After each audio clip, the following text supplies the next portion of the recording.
اعوذ باللہ من الشیطان الرجیم بسم اللہ الرحمن الرحیم 70 گنا ثواب حاصل کرنے اور صبر غمخواری کا مہینہ۔ حضور صلی اللہ علیہ وسلم کا ارشاد ہے کہ آپ صلی اللہ علیہ وسلم نے فرمایا کہ اے لوگو، یقیناً تم پر ایک بڑی عظمت والے مہینہ نے سایہ کیا ہے۔ یہ برکت والا مہینہ ہے،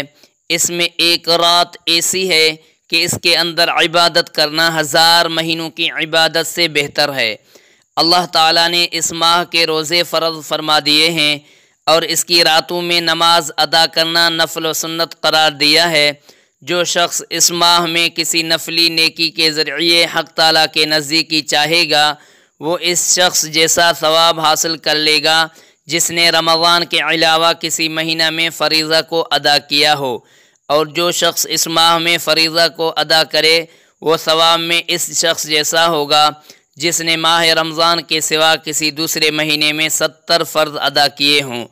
اور ماہ رمضان وہ مہینہ ہے کہ اس میں صبر کرنا پڑتا ہے، نفس کو اس کی خواہشات سے روکا جاتا ہے، اور صبر کرنے کا ثواب جنت ہے، اس کے بدلے میں بہشت ملتی ہے۔ وہ ایسا مہینہ ہے کہ اس میں محتاجوں اور بھوکوں کی مال اور جان کے ساتھ غمخواری کرنی چاہیے، اور یہ ایسا مہینہ ہے کہ اس میں مسلمانوں کا رزق زیادہ اور اس میں برکت دی جاتی ہے۔ اور چونکہ اس ماہ میں غمخواری اور مواسات خیر خواہی کا حکم کیا گیا ہے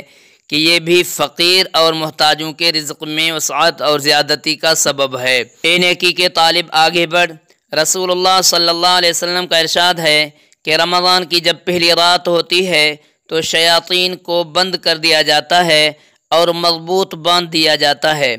اور سرکش جنوں کو بھی بند کر دیا جاتا ہے، اور دوزخ کے دروازے بند کر دیے جاتے ہیں، اس کا کوئی دروازہ بھی کھولا نہیں جاتا، اور بہشت کے دروازے کھول دیے جاتے ہیں، اس کا کوئی دروازہ بند نہیں کیا جاتا، اور ایک آواز دینے والا آواز دیتا ہے کہ اے نیکی کے طالب، آگے بڑھ کہ نیکی کا وقت ہے، اور اے بدی کے چاہنے والے، بدی سے رک جا اور اپنے نفس کو گناہوں سے باز رکھ، کیونکہ یہ وقت گناہوں سے توبہ کرنے اور ان کو چھوڑنے کا ہے، اور خدا تعالیٰ کے لیے دوزخ کی آگ سے آزاد کیے ہوئے، یعنی اللہ تعالیٰ آزاد کرتا ہے بہت بندوں کو دوزخ کی آگ سے بحرمت اس ماہ مبارک کے، اور یہ آزاد کرنا رمضان شریف کی ہر رات میں ہے، شب قدر کے ساتھ مخصوص نہیں۔